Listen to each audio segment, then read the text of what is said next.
Tällä videolla opastan, kuinka saat VR-lasit toimintavalmiuteen. Käydään aluksi läpi, että mitä tästä VR-paketista löytyy, minkälaisia laitteita. Täällä on ensinnäkin ohjaimet oikealle ja vasemmalle kädelle. Ja lisäksi täältä löytyy tietenkin itse VR-lasi, joissa on kiinni tämä yksi ainoa USB-kaapeli. Lisäksi paketista löytyy vielä puhdistusliina, jolla voit hellävaroin putsata laseja, mikäli niissä on jotain likaa. No niin, ihan ensimmäisenä lähdetään tietysti liikkeelle siitä, että laitetaan telkkari päälle. Ja sen jälkeen Pleikka Vitos konsoli päälle. Kas noin. Kun telkkari ja pleikka on päällä, yhdistetään VR-lasi tällä yhdellä ainokaisella USB-kaapelilla. Näin. Seuraavaksi voidaan sitten laittaa itse VR-lasit päälle. Ja sehän tapahtuu täältä visiirin alapuolella olevasta, keskellä olevasta virtanapista. Hetken aikaa tuo valo tuossa vilkkuu, sen jälkeen se muuttuu tommoseksi tasaiseksi. Ja silloin VR-lasi on päällä. Ennen lasien päähän laittamista liuuta tämä visiiriosa mahdollisimman kauas tästä pääpannasta. Se tapahtuu tässä päällä olevasta napista, säätönapista. Näin. Pidä painike painettuna, vedä sankaa taaksepäin ja aseta lasit päähäsi. Näin. Seuraavana säädä visiiri lähemmäksi kasvojasi niin, että kuva näyttää tarkemmalta. Kiristä pääpanta takana olevasta napista, jotta pääpanta tuntuu hyvältä, mutta ei kuitenkaan liian kireältä. Kun lasit tuntuu napakoilta ja näyttö on tarkka, ne on päässä oikein. Katso, että visiiri on suorassa. Mikäli käytät VR-laseja silmälasit päässäsi, säädäthän visiirin etäisyyden siten, etteivät silmälasit kosketa VR-lasien linssejä. Kun lasit ovat päässäsi, voit säätää kuvan tarkkuutta visiirin päällä olevasta säätöpyörästä. Kun VR-lasit ovat päässäsi, voit milloin tahansa tarkastella ympäristöäsi painamalla visiirin alapuolella oikealla olevaa toimintonäppäintä. Tällöin kuva linsseissä muuttuu läpinäkyväksi ja näet ympärillesi. Jo ennen lasien päähän laittamista kannattaa ohjaimet asettaa johonkin helposti saataville ja mielellään oikein päin, jotta saat ne helposti käsiisi, kun lasit ovat päässäsi. Kun lasit ovat napakasti päässäsi, voit ottaa ohjaimet käsiisi pujottamalla ensin lenkit ranteisiisi, jotta ohjaimet pysyvät käsissäsi vauhdikkaammissakin peleissä. Laita kätesi ohjaimen renkaan sisään ja aseta peukalosi joystick ohjainsauvan ja näppäinten päälle. Pidä ohjainta ikään kuin kättelisit jotakuta. Seuraavaksi katsotaan, miten ohjaimet toimivat. Voit ohjata peliä ohjainten perinteisillä analogisilla napeilla ja painikkeilla. Molemmista ohjaimista löytyy joystick ohjainsauvat sekä PS-painikkeet. Lisäksi vasemmasta ohjaimesta löytyy neliö- ja kolmiopainikkeet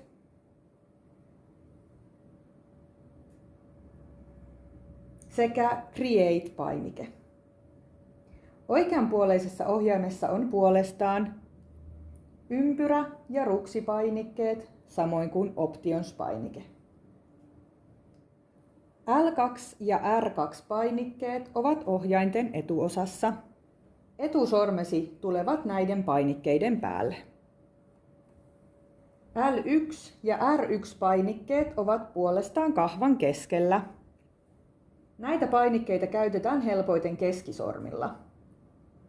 L- ja R-painikkeita käytetään peleissä paljon esineiden ja asioiden siirtelyyn ja niiden käyttämiseen. Ne toimivat ikään kuin sorminasi. Seuraavaksi seuraa näytön ohjeita. Näytössä sanotaan, käytä ohjainta painamalla PS-näppäintä. painetaan vasemman puolesta PS-näppäintä. Seuraavaksi PlayStation ohjeistaa painamaan päälle myös oikeanpuoleisen ohjaimen samasta PS-näppäimestä. Seuraavaksi voit valita ylävalikosta haluamasi VR-peli. Peli käynnistetään painamalla ruksi-painiketta oikeanpuoleisesta ohjaimesta. Tämän jälkeen PlayStation tarkistaa pelialueen. Se ilmoittaa näytössä poista esteet pelialueelta ennen käyttöä, estä lemmikkien, lasten tai muiden esteiden tuleminen alueelle käytön aikana.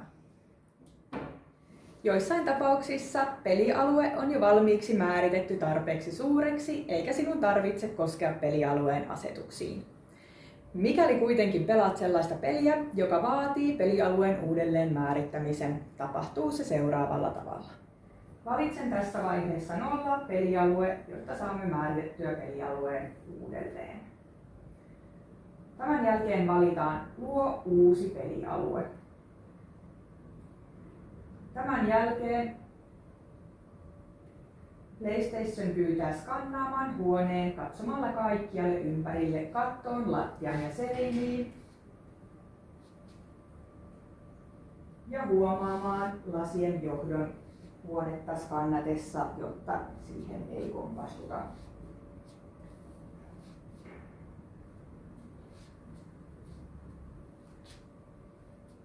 PlayStation ilmoittaa, kun huone on skannattu. Tämän jälkeen voit painaa ruksia. Seuraavaksi PlayStation pyytää asettamaan lattian korkeuden, jos se näyttää jo valmiiksi hyvältä, sitä ei tarvitse määrittää erikseen. Painetaan valmis. Mikäli pelialuetta tarvitsee vielä muokata, se onnistuu seuraavassa vaiheessa ikään kuin vetämällä huoneen rajoja suuremmiksi. Tämä tapahtuu ohjainten L2 ja R2 painikkeista.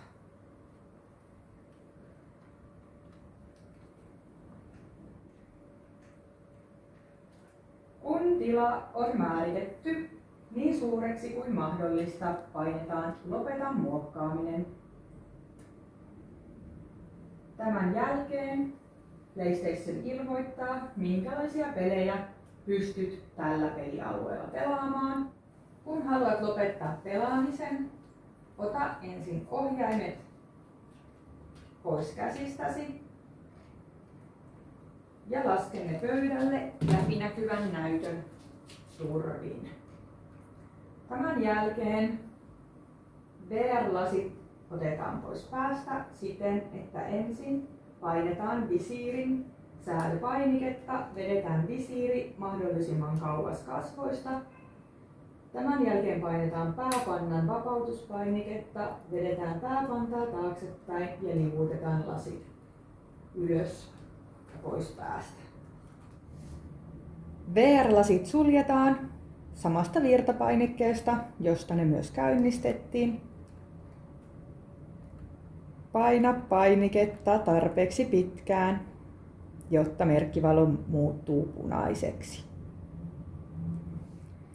Seuraavaksi kytketään virtuaalilasien ohjaimet pois päältä. Tähän tarvitset PlayStationin normaalia ohjainta. Laita ohjain päälle, valitse käyttäjä, paina PS-näppäintä ja alavalikosta valitse lisälaitteet. Tällöin valikkoon ilmestyy VR-lasien ohjaimet. Valitaan toinen ohjaimista ja ruksista. Kytke pois päältä. Tällöin molemmat VR-lasien ohjaimet kytkeytyvät pois päältä. Voit palata takaisin aloitusvalikkoon. Nyt sekä VR-lasit että ohjaimet on sammutettu. Kun VR-lasit ja ohjaimet on sammutettu, voit irrottaa USB-kaapelin, puhdistaa lasit varovasti puhdistusliinalla, mikä niissä näkyy likaa tai hikeä, ja asettaa lasit ja ohjaimet laatikkoon oikeille paikoilleen. Jotta lasit mahtuvat laatikkoon, pitää visiiri asettaa pienimpään mahdolliseen asentoon. Kun lasit ja ohjaimet ovat laatikossa, muista palauttaa laatikko henkilökunnalle. Tässä vielä muutamia yleisohjeita, joiden avulla teet pelistä mahdollisimman turvallisen ja nautinnollisen. Varmista aina, että PlayStation VR 2-lasien johto ei kietoudu minkään kehosiosan ympärille. Vältä äärimmäisiä tai liian nopeita liikkeitä pelatessasi. Tarkista, että ympäristössäsi ei ole esteitä, kompastumisvaaroja, ihmisiä ja lemmikkejä. Mikäli VR-lasien näyttöön tulee rajaviiva, se tarkoittaa, että olet liian lähellä pelialueen reunaa. Jos astut pelialueen ulkopuolelle, pelisi pysähtyy ja näyttösi vaihtuu läpinäkyväksi. Peli jatkuu, kun siirryt takaisin pelialueelle. No niin, näillä ohjeilla pääset kokeilemaan ja kokemaan VR-maailmoja. Tervetuloa!